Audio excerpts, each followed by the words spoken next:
नमस्कार, जय माँ काली, हर महादेव। सभी माँ माई के लाडलों को कैसे हो आप सभी। उम्मीद है आप सभी अच्छे होंगे, खुश होंगे और स्वस्थ होंगे। आज के वीडियो में हम आपको बताने वाले हैं पूजा भक्ति के दौरान आपको नींद के झटके आना, बार बार नींद आना, नींद के झोंके आना, आलस आना या फिर आंखों से आंसू आना, इन सारी चीजों का क्या लक्षण है और यदि किसी के शरीर के अंदर अगर प्रेत है तो उसको क्या लक्षण मिलते हैं, क्या संकेत मिलते हैं जिससे आप जान सकते हैं कि आपके शरीर में कोई नेगेटिविटी है, कोई प्रेत है।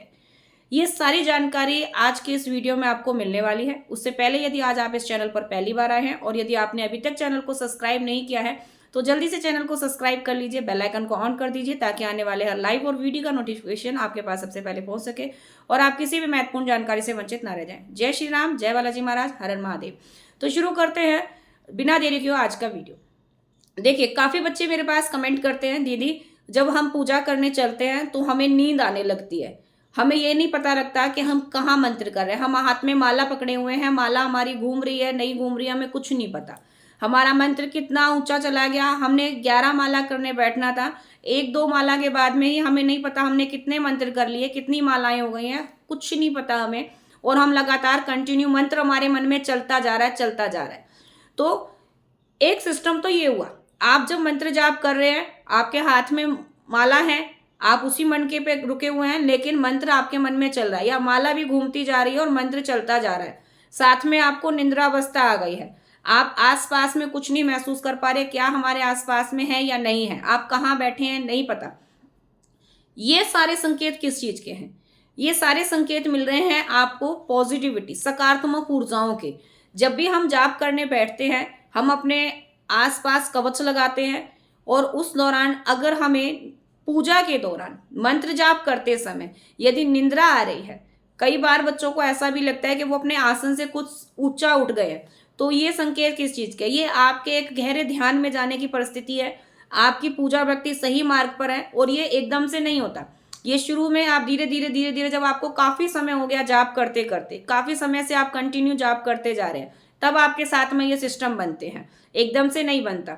लेकिन उसी में कुछ नेगेटिविटी की वजह से भी हमें निद्रा आती है, नींद की अवस्था आ जाती है। वो क्या लक्षण है जो नेगेटिविटी की वजह से हमें आ रहे हैं? ये तो हो गई आपकी सकारात्मक ऊर्जा, जो आपका मंत्र कंटिन्यू चल रहा है और आप गहरे ध्यान में गए हैं, नींद में हैं, और इस नींद की अवस्था में आप अपने आप को मंदिरों के बीच में देख रहे हैं, आप देवी के दर्शन कर रहे हो, जिस भी इष्ट को आप पूज रहे हो आपको उसके दर्शन हो रहे हैं। कहने का मतलब है कि आप सब कुछ अच्छा देख रहे हैं, पॉजिटिविटी देख रहे हैं, कुछ गलत चीजें उसमें नहीं देख रहे हैं। तो ये आपके एक पॉजिटिव संकेत हैं कि आपकी जो पूजा भक्ति है वो सही दिशा में चल रही है, आप एक सही मार्ग पर हैं अपने पूजा के। और उसी में एक निद्रा ऐसी भी है, एक आंखों से आंसू आना ऐसा भी है जो नेगेटिविटी की वजह से आता है, नकारात्मक ऊर्जाओं के कारण आता है। वो क्या है, उसमें क्या संकेत मिलते हैं आपको? जैसे कि आपने आज कई दिन हो गए आपने पूजा नहीं करी, लगातार आप मन बना रहे हैं आज हमें पूजा करनी है, सुबह मैं जल्दी उठूंगी या उठूंगा, सुबह जल्दी नहा धो करके अपना मंदिर साफ करूंगा और आज मैं 1 घंटा पूजा करूंगा, आज मैं 11 माला करूंगा, 7 माला करूंगा या 5 या 1 माला तो करूंगा ही करूंगा। रात को अच्छा खासा मन बना लेते हैं, सुबह उठते उठते आपको रात भर इसी उधड़ बेड़ में नींद नहीं आती और सुबह उठकर आप जाप भी करने लग जाते हैं। तो ये क्या है? ये आपका और परमात्मा का मिलाप है, आपकी आत्मा जो परमात्मा के समीप पहुंच चुकी है। तो ये इस बात का संकेत है कि यहाँ से सकारात्मक ऊर्जा आपके साथ चल रही है। लेकिन वहीं ऐसे कई विचार बनाने वाले व्यक्ति हैं जो इस प्रकार के विचार बनाते भी हैं, लेकिन जैसे ही सुबह होती है, उनके पूजा का समय होता है, वो आलस आ जाता है उनके शरीर में, उनके शरीर दुखने लगता है, पीड़ाएं होती हैं और नहाने के बाद में उनका मन अचानक से उचट जाता है कि चलो अब तो बहुत लेट हो गया, अब क्या पूजा करने बैठेंगे, अब नहीं कल करेंगे, कल नहीं शाम को करेंगे, परसों करेंगे, ऐसे करके आगे समय बढ़ता जा रहा है, बढ़ता जा रहा है, लेकिन आपकी पूजा का समय आप अपने पूजा घर में नहीं पहुंच पा रहे हैं। ये सारे संकेत बताते हैं कि आपके साथ में कोई नकारात्मक ऊर्जा है, कोई नेगेटिविटी है जो आपको रोक रही है आपके पूजा स्थान पर जाने से, आपको पूजा नहीं करने दे रही हो, क्योंकि आपकी उस पूजा से, आपके उन मंत्र उच्चारणों से उस नेगेटिविटी को दिक्कत हो रही है। तो वो आपको रोकती है, आपके शरीर में इतना आलस भर देती है, आपका मन चिड़चिड़ा कर देगी, ये घर के अंदर लड़ाई का माहौल कर देती है, जिसमें आपकी पूजा पाठ में विघन आते लगता है। ये सारे संकेत नकारात्मक ऊर्जाओं के, कोई तंत्र है, कोई नेगेटिविटी आपके साथ चल रही है, कोई बंधन लगा हुआ है जिसके कारण से आप अपनी पूजा पाठ नहीं कर पा रहे हैं।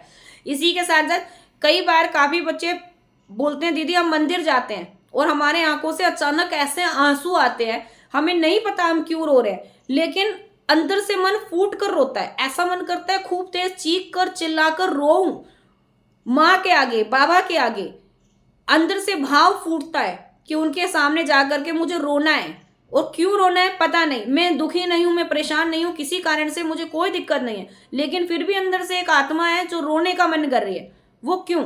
वो आपके अंदर जो सकारात्मक ऊर्जा है, जो भाव है, जो पॉजिटिविटी इकट्ठी हो रही है, वो जब उस देवी के सामने पहुंचती है, उस देवता के सामने पहुंचती है, तो जब वो भाव उभरकर ऊपर उभरते हैं तो उससे आपकी अंतरात्मा जो फूट कर जो आंसुओं की धार बनकर बहती है, वो सकारात्मकता है, वो एक पॉजिटिविटी है जो परमात्मा के समीप आपको ले जा रही है। आपका और उस देवता का कनेक्शन मिल रहा है, आपका परमात्मा का मिलाप हो रहा है, क्योंकि आत्मा का ही परमात्मा का मिलाप होता है जब भी हम भगवान के समीप पहुंचते हैं। और हर देवी देवता इतनी आसानी से अपने नजदीक किसी भक्त को नहीं आने देते, वो भी परीक्षा लेते हैं। तो आज ही एक लाइव में एक बच्ची ने मुझसे सवाल किया था, दीदी मैं भगवान शिव की बहुत समय से पूजा कर रही हूँ, लेकिन अब पता नहीं क्या हो गया है, मेरा पूजा करने का मन नहीं कर रहा, मैं पूजा करने नहीं पहुंच पा रही हूँ, रीजन क्या है? तो देखिए काफी परिस्थितियों में ऐसा भी होता है, एक दौर ये भी हो सकता है कोई नेगेटिविटी आकर आपको रोक रही है, लेकिन काफी केसों में ऐसा था आप काफी समय से पूजा कर रहे हो और अचानक से ऐसा क्या हुआ कि आपकी जो है पूजा भक्ति से इंद्रनी हट चुकी है, आप वहां जाना नहीं चाहते, आप पूजा नहीं करना चाहते, मन नहीं कर रहा पूजा करने का। वो एक आपकी परीक्षा भी हो सकती है जिसमें देवता आपकी परीक्षा लेते हैं, आपके मन को विचलित करते हैं, चारों तरफ मन घुमा देते हैं। आप भगवान शिव की आराधना कर रहे हैं, वहां से हटाकर माँ काली की तरफ, माँ दुर्गा की तरफ, हनुमान जी की तरफ, गुरु गोरखनाथ जी की तरफ, बाबा भैरवनाथ की तरफ, आपकी चारों तरफ आत्मा घूमने लगती है। वो रीजन क्या है? वो रीजन बताता है कि वो आपकी परीक्षा ले रहे हैं कि आपको अपने इष्ट के प्रति कितना विश्वास है, आप अपने इष्ट पर कितना विश्वास करते हैं, आपकी आत्मा कितनी मिली है उनसे, आप भटकाने से भटक तो नहीं रहे हैं, क्योंकि ये भी देवी देवताओं का एक भटकाव होता है जो अक्सर काफी बच्चों के साथ देखने को मिला है। तो यहाँ पर आपको और अधिक पूजा करनी है, अपने इष्ट के प्रति समर्पित होना है, आराधना करनी है। मन नहीं कर रहा लेकिन फिर भी जाइए, करिए पूजा, क्योंकि ये आपकी एक परीक्षा है, वो आपको अपने से दूर करना चाह रहे हैं, लेकिन दूर नहीं होना, हमें तो उनके नजदीक और जाना है। तो भगवान शिव तो बहुत जल्दी प्रसन्न हो जाते हैं, अच्छे के लिए अच्छे और बुरे के लिए बुरे भी हैं। नॉर्मल अपनी आत्मा पवित्र रखकर, आत्मा साफ रखकर आप उनकी पूजा आराधना करिए, बहुत जल्दी प्रसन्न होंगे। आंखों से जो आंसू आ रहे हैं ये आपके भाव के आंसू हैं, सकारात्मक ऊर्जाओं के आंसू हैं जो आपकी आत्मा से परमात्मा को मिलान करवा रहे हैं। तो जब वो भाव फूटते हैं वो उस प्रकार की आपके साथ में परिस्थिति बन रही है। वहीं काफी परिस्थितियों में नेगेटिविटी देखने को मिलती है कि कुछ बच्चे कहते हैं दीदी पूजा करते हैं हमारी बैक में पेन होने लगता है, हम बैठ नहीं पाते हैं, हमें दिक्कतें होती हैं। वो क्या है? वो है आपकी नकारात्मक ऊर्जाएं, आपके शरीर का बंधन जो कि आपको वहां पूजा पाठ करने में नहीं रुकने दे रहा, आपके मन को भटकाता है, आपके शरीर को कष्ट दे रहा है, पीड़ा दे रहा है, ताकि आप जितना जल्दी हो सके उठो और हो गई पूजा। जब आपके साथ ऐसी परिस्थिति बनने लगे तो आपको और अधिक पूजा करनी है, अपनी किसी अच्छे गुरु से संपर्क करके अपने उस बंधन को खुलवाना है, ताकि आप अपनी पूजा भक्ति करके अपने घर की सकारात्मक ऊर्जाओं को वापस ला सकें, पॉजिटिविटी हासिल कर सकें। और देवी देवताओं की पूजा करने से नेगेटिविटी आती नहीं है, जाती है। क्योंकि कुछ बच्चे मेरे से पूछते हैं दीदी जब भी हम पूजा करते हैं तो हमारे घर में लड़ाई होने लगती है, झगड़ा होने लगता है, ये किस कारण से?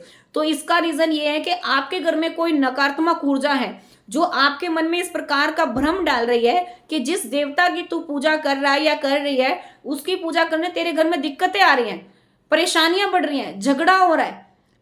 कुछ स्थितियों में आपके जो पितृ होते हैं वो प्रेत योनि में होते हैं, वो भी आपको कष्ट देते हैं, आपके घर में दिक्कतें पैदा करते हैं। आपके जो पितृ हैं वो झगड़ा करवा रहे हैं, कामों में रुकावट डाल रहे हैं, बीमारियां दे रहे हैं, घर में पशु है तो पशु में हानि कर रहे हैं। ये किस कारण से? इस परिस्थिति में आपको ये जानना जरूरी है कि आपके जो पितृ हैं वो क्या चाहते हैं, क्यों आपके साथ में ऐसा कर रहे हैं, उनको क्या चाहिए, मार्गदर्शन प्राप्त करिए उनसे। ये सभी चीज़ों के लिए आप किसी एक अच्छे गुरु से मार्गदर्शन प्राप्त करके इन सारी समस्याओं का हल प्राप्त करके अपनी जीवन को सरल बना सकते हैं, ना कि नकारात्मक ऊर्जाओं में घुट घुट कर जीना है। पॉजिटिविटी परमात्मा से मिलती है। बंधन, रोग, तंत्र ये सब परमात्मा के शरण में जाकर के ही कटता है।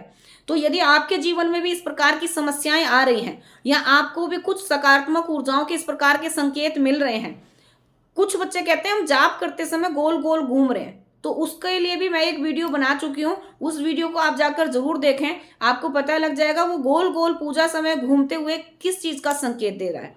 तो आज के वीडियो में इतना ही। मिलते हैं आपसे नेक्स्ट वीडियो में और अच्छी और अधिक जानकारियों के साथ। तब तक के लिए सभी को जय श्री महाकाल, हर हर महादेव, जय बालाजी महाराज।